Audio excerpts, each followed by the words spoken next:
É o paraguaio, não tem jeito. Será que o Bahia vai ser o cavalo paraguaio nessa fase de grupos da Libertadores? No grupo da morte, que é dificílimo, nos 3 primeiros jogos, o Bahia venceu 2 jogos e empatou um. 7 pontos conquistados. Excelente campanha. Para no segundo turno sacramentar a classificação na rodada contra o Nacional do Uruguai, na quarta rodada. Vencendo, iria para 10 pontos, abriria uma gordura muito significativa e encaminharia sua classificação para as oitavas de final da Libertadores. Nem precisava ficar batendo cabeça, conta, cálculo, tem que ganhar, empatar, torcer para o Inter empatar ou perder. Nem precisava ficar nessa loucura. Só que aí o Bahia abre o placar contra o Nacional do Uruguai, estava jogando melhor, teve a oportunidade em transição para a Pulga só rolar a bola ali pela direita para o Bahia fazer o 2-0 e sacramentar a partida e desperdiçou a oportunidade. E a Libertadores é traiçoeira. Tomou o empate, tomou a virada, tomou 3-1, poderia ter sido até pior. E aí ficou naquele cenário maluco do grupo da morte. O Bahia podendo terminar a fase de grupos na liderança ou na lanterna, assim como o Inter, assim como o Nacional do Uruguai. E você olha hoje para o cenário que deu a lógica, né? O Bahia ia para 2 jogos fora de casa contra o Atlético Nacional, lá na Colômbia, e contra o Inter, lá no Beira-Rio, no Rio Grande do Sul, o Bahia não sendo favorito em nenhum dos 2 duelos. E o Atlético Nacional já vinha metendo 6-1 no agregado contra o Nacional do Uruguai e também contra o Internacional lá na Colômbia. Bom frisar isso. Então a tendência é que o Bahia perdesse esse jogo de ontem mesmo, e perdeu de forma merecida. Se tivesse que ter um vencedor, seria o Atlético Nacional, não seria o Bahia. O Bahia chutou 2 bolas na barra, gente, durante toda a partida. E as 2 finalizações foi uma única jogada de perigo, depois do Bahia já estar atrás no placar, aos 40 e tralalá do segundo tempo. O Bahia só fez isso em todo o jogo. Um chute de Juba, que o goleiro faz uma boa defesa, e no rebote ali um chute de William José, que o goleiro faz uma outra boa defesa, a bola vai para escanteio. E foi só isso. Foi isso que o Bahia produziu ofensivamente durante toda a partida. Uma jogada em mais de 100 minutos de jogo. O Bahia jogou muito mal, para mim, durante toda a partida, tá? E o time do Atlético Nacional é um time muito físico, né? Pode perceber que os caras estavam dando uma vida ontem em campo, correndo, ganhando a segunda bola, a terceira bola, a quarta, a quinta bola, chegando mais forte, com mais volume no campo de ataque. O Bahia frágil defensivamente e, mais uma vez, faltou goleiro ontem para o Bahia. Daqui a pouco a gente vai chegar lá. Bom, dito tudo isso, posição na tabela. O Bahia hoje é o segundo colocado com 7 pontos, podendo cair para terceiro. Se tiver vencedor no confronto Nacional do Uruguai Internacional hoje, o Bahia cai para a terceira colocação. Se o Nacional do Uruguai ganhar, vai a 7. Se o Internacional ganhar, vai a 8 e passa o Bahia naturalmente na tabela de classificação. Qual é o resultado ideal para o Bahia? Na teoria, é um empate. Só que, na prática, eu nem sei se é tão melhor assim. Óbvio, o Bahia chegaria na última rodada só dependendo das suas próprias forças. Se o Bahia, se terminar um empate aí, o Bahia pode se classificar até com empate na última rodada. Se o Bahia empatar na última rodada, vai a 8, e o Nacional do Uruguai, hipoteticamente, não vencendo do Atlético Nacional, o Bahia ficaria na segunda colocação. Então, só dependeria do Bahia, das suas próprias forças. Só que você depender só das suas próprias forças, fora de casa, jogar com o regulamento debaixo do braço, um empatezinho tá bom, vai tomar tromba, vai perder de novo, já vou alertando isso. Alertei ontem que ia perder para o Atlético Nacional e vou alertar de novo. Se terminar empatado o jogo de hoje, que em tese é o resultado ideal para o Bahia pode chegar nesse jogo contra o Inter com o regulamento debaixo do braço e perder a partida de novo, e aí poder até ficar na lanterna do grupo. Vou colocar aqui 2-1 para o Inter e o Nacional do Uruguai vencendo. O Bahia pode terminar a fase de grupos na lanterna, com 7 pontos conquistados. Então, assim, é um cenário ainda muito maluco nessa fase de grupos da Libertadores, mas o Bahia está em apuros. A cada rodada que se passa, e o desempenho também não vem acontecendo, e os resultados também não, o Bahia vai tendo sua vida cada vez mais complicada na Libertadores, tá? Então, assim, pegando um apanhado geral, a situação do Bahia é bem difícil. Vai ter que arrancar ponto no Beira-Rio, senão tá eliminado da Libertadores, mais uma vez, podendo nem se classificar para os playoffs da Sula, podendo ser o lanterna, e aí nem a Sul-Americana, como um brinde, a premiação pelo fracasso na Libertadores, o Bahia pode conquistar. E a gente já vinha alertando isso, e acho que a torcida do Bahia, de um modo geral, também estava entendendo o cenário, que estava muito difícil, porque não é qualquer grupo que o Bahia tá no grupo da morte, irmão. Só é time tradicional. Teve até um print que mandaram para mim, torcedor do Bahia, no direct, que o Atlético Nacional, o Nacional do Uruguai, eu não lembro se o Internacional estava no balaio, tá no ranking dos times que mais pontuaram nos últimos 10 anos assim na fase de grupos. Porque, de fato, são times que tá todo momento lá. O Bahia tá lá na Libertadores depois de 200 anos, depois de 50 anos, sei lá quanto tempo. O Atlético Nacional, o Nacional do Uruguai e o Internacional são times constantes na Libertadores. Tá em um ano, o outro não tá no outro, aí vai na sequência. Então, são times cascudos para disputar a competição.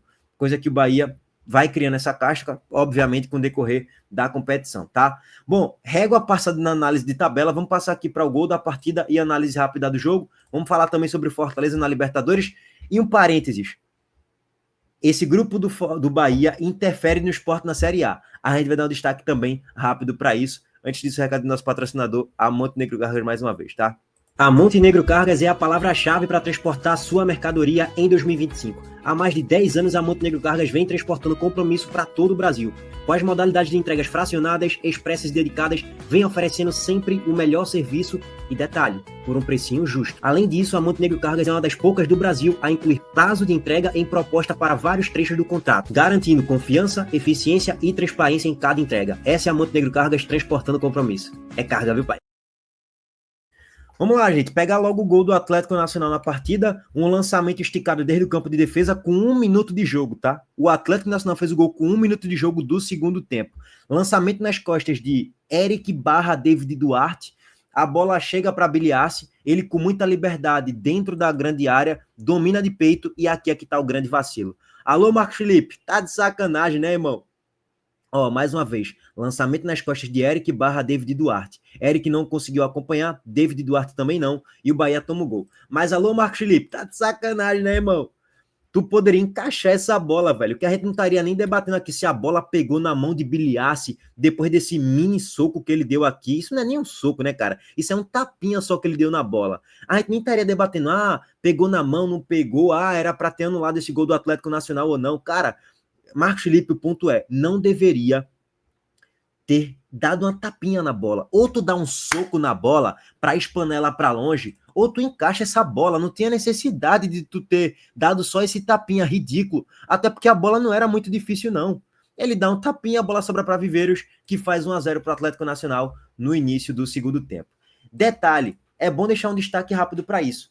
Com 1 minuto de jogo, no primeiro tempo, o Bahia toma um gol quase que igual. Lançamento da defesa, a bola indo nas costas de Eric/David Duarte, Viveiros pega a bola dentro da grande área, dribla David Duarte, deixa ele no chão e finaliza fazendo 1-0 para o Atlético Nacional. Então assim, são gols idênticos. O primeiro gol do Atlético Nacional, lá no primeiro tempo, não foi validado por 1 milímetro, assim, porque para mim aquilo ali é a mesma linha, mas por 1 milímetro o gol não foi validado. O Bahia já poderia ter saído atrás do placar no primeiro tempo.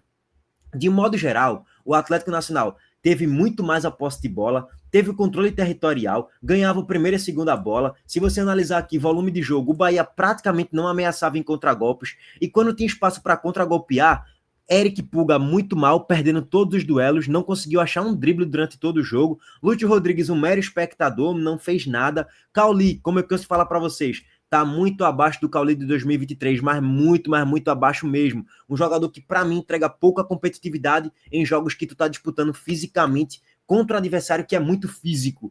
E você exige muito mais intensidade. Cauli, para mim, mais um jogo muito abaixo do que ele poderia render. E a culpa, para mim, é do senhor Rogério Ceni. Se tu vai jogar em transição contra o Atlético Nacional na Colômbia e tu já esperava o Atlético Nacional se impondo porque eles precisavam vencer para encaminhar uma classificação na Libertadores, eles estavam jogando a vida.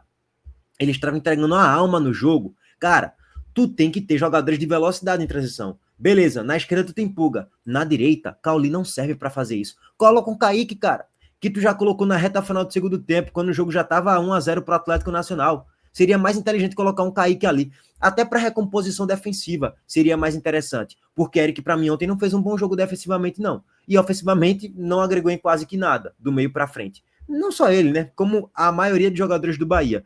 Então, assim, para mim era um Bahia que às vezes até tentava esboçar uma marcação-pressão ali e tal, mas na maior parte do tempo a marcação-pressão não estava surtindo efeito. O Atlético Nacional se desvencilhava bem na marcação-pressão e chegava forte no campo de ataque. Não dá para falar que foi um amasso, um atropelo do Atlético Nacional, não. Até porque chances claras criadas mesmo foi a do gol. Foi a do gol e só. De resto, foram finalizações de fora da grande área ou da meia-lua com perigo, que o time do Atlético Nacional chegava. Se eles tivessem um pouquinho mais de inteligência, tivessem um dia um pouco melhor, se o Cardona aqui tivesse no dia um pouco melhor, poderia ser um placar até mais elástico para o Atlético Nacional, porque o Atlético teve muito mais finalização, muito mais posse de bola. Marcos Felipe teve que fazer ali umas 2 boas defesas. É porque o time do Nacional estava mal no jogo, nas finalizações. Se tivesse um dia um pouco melhor, o Atlético Nacional poderia até ter feito um 3-0 ontem lá na Colômbia, que não seria nenhuma loucura. E aí que tá o detalhe, né? Mais uma vez aos detalhes da partida. Marcos Felipe falhou no lance que não era para ele falhar. Rogério Ceni falhou nas alterações. Ele tira Everton Ribeiro e coloca Nestor, que entrega pouquíssima competitividade nesse tipo de jogo. Ele poderia deslocar Cauli para meio e colocar Kaique na ponta direita, seria mais inteligente. Só que aí depois ele coloca Kaique, depois ele coloca Azevedo, depois de dar 1-0 para o Atlético Nacional, coloca Azevedo, Michel Araújo, mas aí já acabou o jogo, aí praticamente não tem muito o que fazer. O Bahia ainda esboça uma reação no finalzinho, tem um pouquinho de volume ali no final do jogo, mas não deu. 1-0 para o Atlético Nacional de forma merecida. Rogério Ceni, para mim, errou na escalação, errou no time da mexida e inicialmente nas alterações, para mim ele errou. Enfim, cara, agora é torcer muito aí para o Inter, sei lá, empatar com o Nacional do Uruguai. Nem sei se isso seria o resultado ideal, porque qual é a garantia que o Bahia vai pontuar contra o Inter só precisando do empate? Não tem garantia nenhuma, então nem sei o que seria ideal exatamente. Lógico que na matemática básica seria um empate para o jogo de hoje, mas por postura e comportamento no próximo jogo, nem sei se seria o ideal, tá? Bom, o Bahia tá entre as cordas, tá acuado e psicologicamente está um pouquinho, tá bem pressionado, diria, porque estava com a vaga, aspas, quase que garantida, encaminhada para uma vaga com muitos riscos de não ser concretizada mais, tá? Não vai ter na próxima rodada nenhum time, não quero nada, todo mundo vai estar querendo algo, nem que seja uma terceira colocação no grupo, segunda, primeira, cara, tem tudo, tá tudo em aberto nesse grupo. O Bahia pode terminar o grupo até na liderança, né? Dependendo da combinação de resultados, mas a tendência é que não aconteça isso. Diria que o Bahia tem uma chance maior de ser eliminado do que de se classificar para a próxima fase da Libertadores. Porque se tiver vencedor de hoje, o Bahia obrigatoriamente vai ter que vencer o jogo no Beira-Rio contra o Inter, que é outro adversário duríssimo e cascudo, foi mal.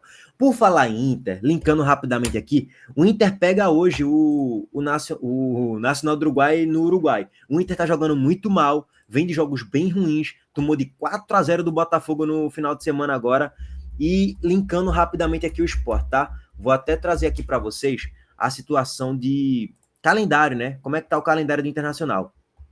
Seguinte, o Internacional... O Internacional ele vai pegar agora, hoje, o Nacional do Uruguai. Depois ele pega o Mirassol na Série A. Deixa eu compartilhar aqui em tela para vocês.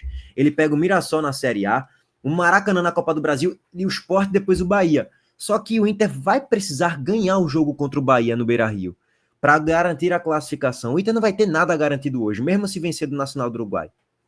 E qual é a lógica? O Inter coloque os reservas aqui na Ilha do Retiro barra base. Vai ser um jogo para eles do tanto faz. E aí é que a gente pode se empolgar um pouco mais. Eu não projetava a vitória do Sport contra o Inter na Ilha do Retiro.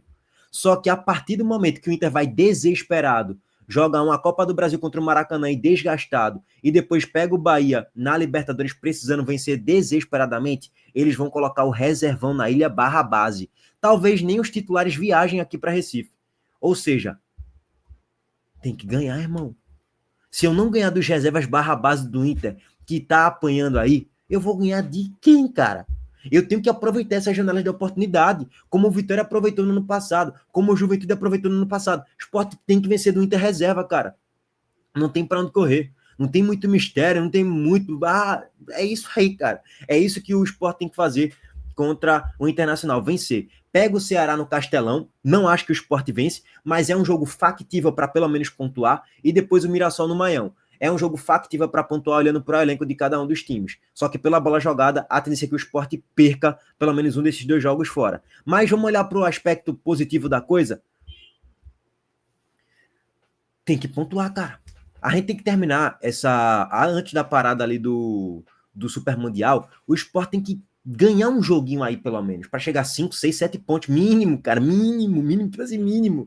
Se conseguir vencer do Inter, que tem que vencer desesperadamente, e empatar um jogo ali contra o Ceará ou contra o Mirassol, somar 5 pontos de 9, porra, já deu uma resgatada, já deu uma boa recuperação. A gente não vai ficar tão distante assim do 16º, já vai dar uma recuperada, um fôlego, para ter uma parada do Super Mundial, um mês de treinamento, o Antônio Oliveira ajustar melhor a equipe, e o Sport sei lá, se com o Antônio ou com outro treinador, passar a ter uma sequência melhor de resultados para não cair tão rápido assim para a Série B, psicologicamente falando até.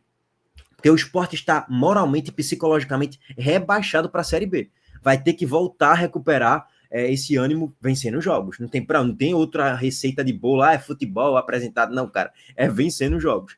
Enfim, até para o clima na Ilha do Retiro mudar, essas fake news que ficam plantando na ilha de fulaninho tá tretado com o treinador, aí não teve briga ontem de Sérgio Oliveira com o Lucas Lima, aí toda hora fica nesse disse-me-disse, um monte de fake news.